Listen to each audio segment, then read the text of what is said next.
اپنی کتاب لکھی، اس میں 7275 حدیثیں لکھی۔ اس کے بعد امام مسلم رحمۃ اللہ نے ایک کتاب لکھی، امام مسلم کے اندر 3418 حدیث، ترمذی شریف کے اندر 4000 حدیثیں موجود ہیں، دارمی شریف کے اندر 3456 حدیثیں موجود ہیں، ابو داؤد کے اندر 5201 حدیث موجود ہے، ابن ماجہ میں 4339 حدیثیں موجود ہیں، مشکات شریف میں 7001 حدیث موجود ہے، مزارہ کے اندر 7001 حدیث اور اس کی شرح موجود ہے۔ لیکن رحمت اللہ علیہ کے ستاروں، ظلم کرنے والوں نے ظلم کرنے میں بھی کمی نہیں رکھی۔ امام ابو حنیفہ رحمت اللہ علیہ کو زہر دے کر مار دیا۔ بتائیے، جو حق کی محنت لے کر اٹھتا ہے اس کے سامنے ہمیشہ کے لیے بغاوت ہوتی ہے، باطل محنت لے کر اٹھے اس کے سامنے کوئی بغاوت نہیں کرتا، کوئی نہیں کرتا۔ میرے بھیا، آپ نے آپ کی زندگی کے اندر دیکھا ہوگا کہ آپ کی ڈربن کی جمعہ مسجد میں کتنے ہی واز ہو گئے ہوں گے، لیکن کسی کی واز میں رکاوٹ نہیں آئی ہوگی سوائے حق آنے کے۔ یہی معاملہ ہے حق پرستوں کا اور باطل پرستوں کا۔ رحمت اللہ کے ستارے، جب حق آتا ہے تو باطل کو تلملانا پڑتا ہے، باطل کو تلملانا پڑتا ہے، باطل کو تلملانا پڑتا ہے۔ اور انشاءاللہ تعالیٰ اورینٹ ہال میں 27 سے تقریریں شروع ہیں، اور وہاں جو جواب آپ کو ملے گا انشاءاللہ تعالیٰ شاید کسی اور عالم سے نہیں ملے گا۔ کیوں کہ ہم تو لیڈر بن کے آئیں، موت ایک مرتبہ آنے والی ہے، 2 مرتبہ نہیں آئے گی۔ اور مالداروں کو اللہ تعالیٰ ان کی دولت اور اس کی دولت کو مبارک کرے۔ میرے محترم لوگ تو بھیک مانگنے کی نیت سے نہیں آئے اور نہ کسی کی چندہ لینے کی نیت سے آئے ہیں۔ قسمت میں ہوگا تو ملے گا، نہیں ہوگا تو نہیں ملے، مگر دولت کی رو میں آ کر، دولت کی غلامی میں آ کر، دولت کی لالچ میں آ کر حق کو چھپانا وہ حق پرستوں کا معاملہ نہیں ہوتا، وہ تو پیٹ بھروں کا معاملہ ہوتا ہے بھیا، وہ حق پرستوں کا معاملہ نہیں ہوتا۔ ابھی سب سنمت انشاءاللہ وہاں پر دیں گے۔ تو اب میرے محترم دوستو، امام مالک رحمۃ اللہ علیہ سے معاملہ یہ ہوا کہ ان کو مار مار کر ان کے دونوں ہاتھ جو تھے اتار دیے گئے۔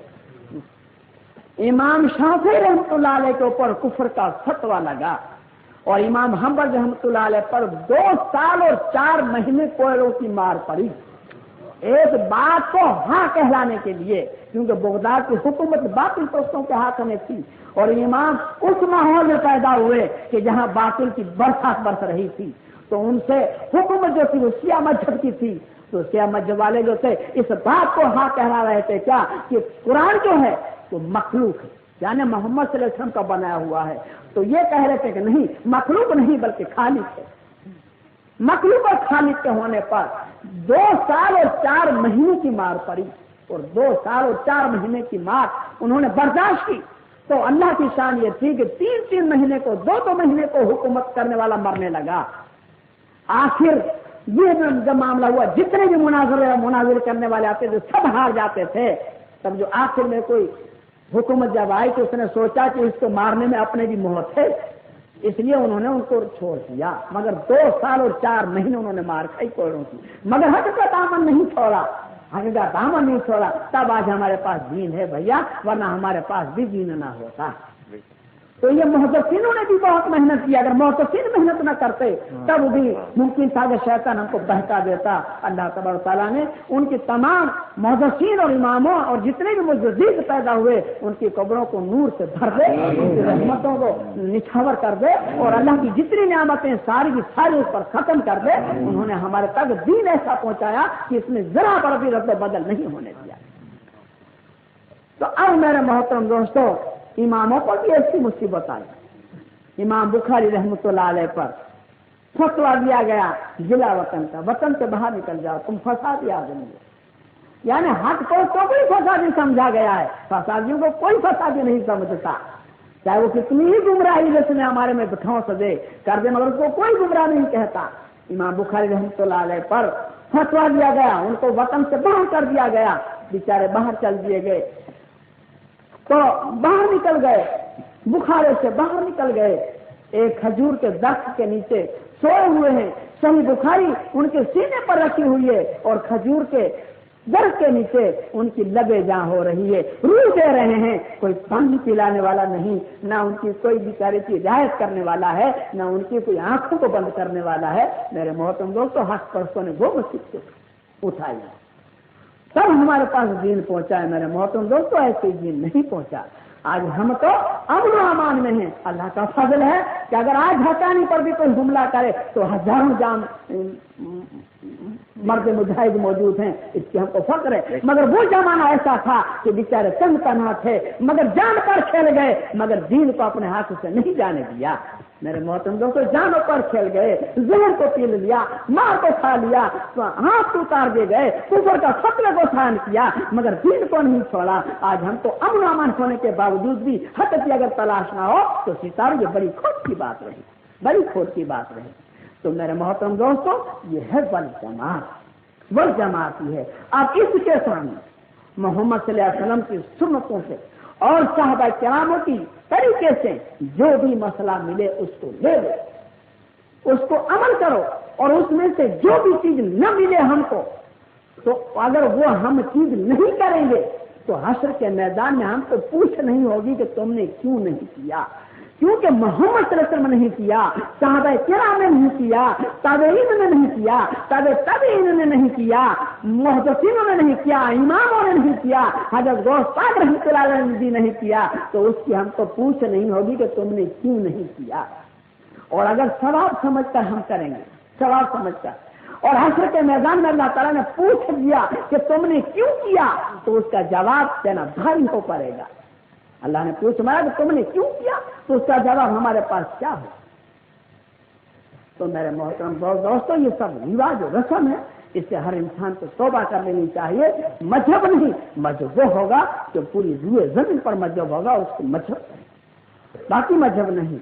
تو اللہ تعالیٰ نے فرمایا وَمَن يُشَاقِقِ الرَّسُولَ مِن بَعْدِ مَا تَبَيَّنَ لَهُ الْهُدَى وَيَتَّبِعْ غَيْرَ سَبِيلِ الْمُؤْمِنِينَ نُوَلِّهِ مَا تَوَلَّى وَنُصْلِهِ جَهَنَّمَ۔ جو محمد صلی اللہ علیہ وسلم کے طریقہ معلوم ہو جانے کے بعد، ہدایت آ چکنے کے بعد، کلمہ پڑھ لینے کے بعد محمد صلی اللہ علیہ وسلم کی مخالفت کرے، جب بتائے ہوئے طریقے سے رونگ چلے، اور مومنوں کی جماعت جس طریقے پر چل رہی ہے اس سے بھی رونگ چلنے لگے، الٹا چلنے لگے، تو اللہ تعالیٰ فرمائے ہم اس کو ادھر ہی جانے دیتے ہیں جدھر وہ جا رہا ہے، اور پھر ہم اس کا انجام یہ ہوگا کہ اس کو جہنم میں جھونک دیں گے، اس کو جہنم میں جھونک دیں گے، اور وہ جگہ بہت ہی بری ہے۔ تو میرے محترم دوستو، انسان کو توبہ کر لینی چاہیے۔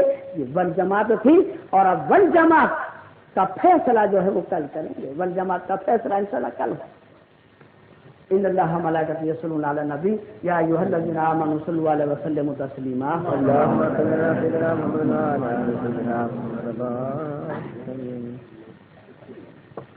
میرے محترم دوستو، اب ایک نعت ہوتی ہے، نعت پر دعا ہوگی، دعا پر جب ختم ہوگا۔ اس بات کو نوٹ کر لیں کہ 27 تاریخ سے اورینٹ ہال کے اندر تقریریں شروع ہیں، اس کو خوب یاد کر لیں اور نوٹ کر لیں، اور ان دن میں جو بھی صاحبان نہیں آئے گا اس کو یقیناً پچھتانا پڑے گا، کیونکہ وہ لگاتار تقریریں ہیں نا، پھر ایک کے بعد مضمون چھڑے گا، تو اس وقت انشاءاللہ اس کی حساب کتاب ہوگا۔ سمجھنا ہے قیامت کیوں ہو رہی ہے، سمجھنا صفحہ نمبر کی انشاءاللہ بارش کی بوندوں کی طرح پڑیں گے۔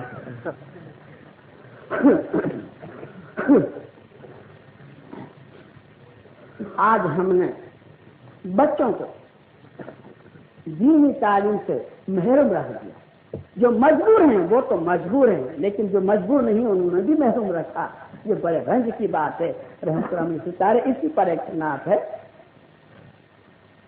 انگریزی پڑھایا بچوں کو، قرآن پڑھانا بھول گئے، ہائے بھول گئے، ایک لفظ شریعت یاد رہا، کام شریعت بھول گئے۔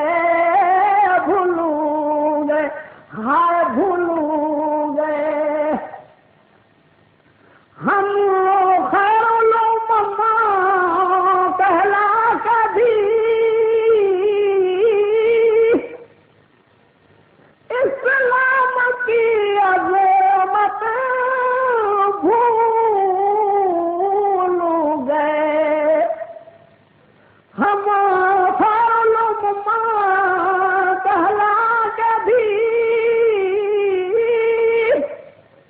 اسلام کی عظمت بھول گئے. اسرار میں نے کیا سمجھے قرآن کی تلاوت بھول گئے ہائے بھول گئے. دل میں نہ رہا جذباتی تبلیغ سے غافل ایسے ہوئے. دل میں نہ رہا جذباتی تبلیغ سے غافل ایسے ہوئے. ایک لفظ شریعت یاد رہا کم شریعت بھول گئے ہائے بھول گئے. لندن پہ نظر ایسی پڑی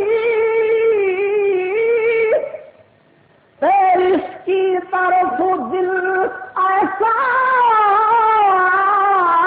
کھینچا. لندن پہ نظر ایسی پڑی پیرس کی طرف دل ایسا کھینچا. تو کیرنا کچھ مدینے کی رہی کعبہ کی عظمت بھول گئے ہائے بھول گئے. کعبہ کی عظمت بھول گئے ہائے بھول گئے. ہر سر میں ہے فیشن کا سودا ہر جہاں ہے سینما کا چرچا. ہر سر میں ہے فیشن کا سودا ہر جہاں ہے سینما کا چرچا. ہے فلمی گانے ورد زبان قرآن کی تلاوت بھول گئے ہائے بھول گئے. قرآن کی تلاوت بھول گئے ہائے بھول گئے.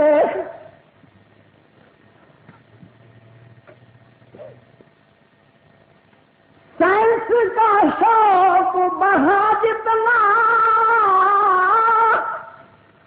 ہم دین سے اتنے ہی دور ہوئے.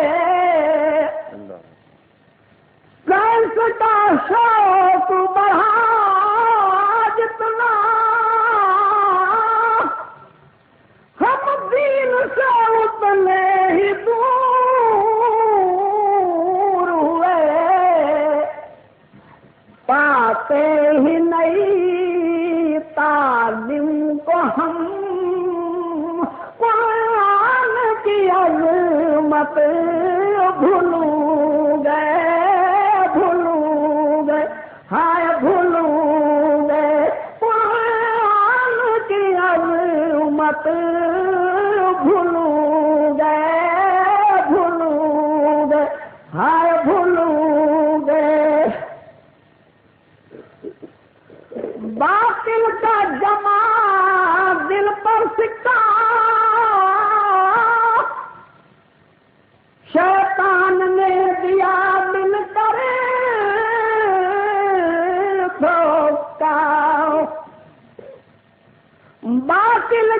جما دل پر سکا شیطان نے دیا مل کر دھوکا ہم لال جوان کے پیچھے من کی عظمت بھولوں گے ہائے بھولوں گے من کی عظمت بھولوں گے ہائے بھولوں گے انگریزی پڑھایا بچوں کو قرآن پڑھانا بھولوں گے ہائے بھولوں گے الحمدللہ الحمدللہ رب العالمین واقبۃ المتقین والصلاۃ والسلام علی رسول الکریم محمد وعلی آلہ وصحبہ اجمعین ان اللہ وملائکتہ یصلون علی النبی یا ایھا الذین آمنوا صلوا علیہ وسلموا تسلیما اللهم صل علی سیدنا محمد اے اللہ تیرے رحم و کرم سے اے اللہ ہم کو ریاکاری سے بچا اے اللہ ہم کو غرور سے بچا اے اللہ ہم کو حسد سے بچا اے اللہ ہم کو نااتفاق سے بچا اے اللہ ہم کو جہنم کے عذاب سے بچا ہم کو حشر کے عذاب سے بچا ہم کو قبر کے عذاب سے بچا ہم کو موت کے عذاب سے بچا ہم کو دنیا کے فریب سے بچا ہم کو شیطان کا مکر فریب سے بچا ہم کو پل صراط کے عذاب سے بچا اے اللہ ہم کو کفر سے بچا ہم کو شرک سے بچا ہم کو بدعتوں سے بچا ہم کو جہالت اور گمراہی سے بچا اے اللہ ہمیں تیری رحمت عطا فرما تیرے محبوب صلی اللہ علیہ وسلم شفاعت عطا فرما تیرے محبوب صلی اللہ علیہ وسلم کی سنتوں میں سے محبت عطا فرما اے اللہ ہمیں جنت الفردوس اولا عطا فرما اے اللہ اگر ہماری غلطی ہوتی ہو تو ہمیں توبہ کی توفیق عطا فرما اے اللہ سامعین کی غلطی ہوتی ہو تو انہیں توبہ کی توفیق عطا فرما اے اللہ ہم بھلے ہیں برے ہیں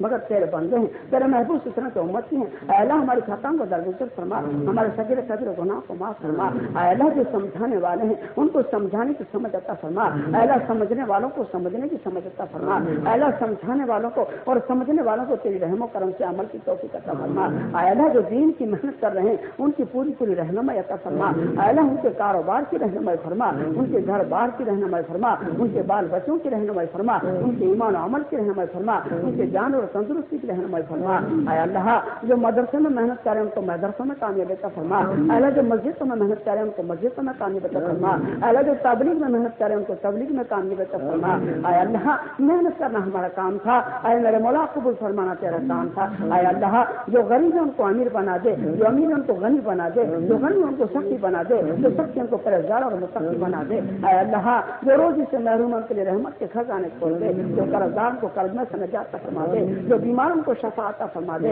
جو بے وطن اس کو وطن میں پہنچا دے جو بے اولاد اس کو سلب صالحین اولاد عطا فرما دے اللہ نہ فرمان اولاد کو فرمانبردار بنا دے جان ماں باپ کو رحم دل بنا دے اے اللہ میری بہنوں کو نماز کی توفیق عطا فرما میری بہنوں کو پردے کی توفیق عطا فرما میری بہنوں کو دین سمجھنے کی سمجھ عطا فرما اے اللہ میری بہنیں راستے پر آ جائیں گی تو لاکھوں مسلمانوں کی اصلاح ہو جائے گی اے اللہ جو مر گزرے ان کی مقصد عطا فرما جو زندے ان کی ایمان کی سلامتی عطا فرما اے اللہ ہمارے بڑے بوڑھے ہم کو دین کے رہنما بنا نوجوان طبقے کو دین کی پہلوانی عطا فرما چھوٹے چھوٹے معصوم بچوں کو دین کے ستارے بنا اے اللہ آنے والوں کی محنت کو قبول فرما جانے والوں کی محنت کو قبول فرما وقت کی قربانی دینے والوں کی محنت کو قبول فرما اے اللہ جنہوں نے جان مال تن دھن سے بیچاروں نے محنت کی اے اللہ انہوں کی محنت کو بھی قبول فرما اے اللہ جنہوں نے دعا کے لیے کہا ان کی دعا کو قبول فرما اے اللہ جنہوں نے کہا ان کی بھی دعا کو قبول فرما اے اللہ مانگنا ہمارا کام ہے اے میرے مولا قبول فرمانا تیرا کام ہے اے اللہ ہماری چھوٹی چھوٹی محنتوں کو چھوٹی چھوٹی دعاؤں کو دنیا کے لیے امن اور آخرت کے لیے نجات کا سبب بنا ان اللہ ملائکتہ یصلون علی النبی یا ایھا الذین آمنوا صلوا علیہ وسلموا تسلیما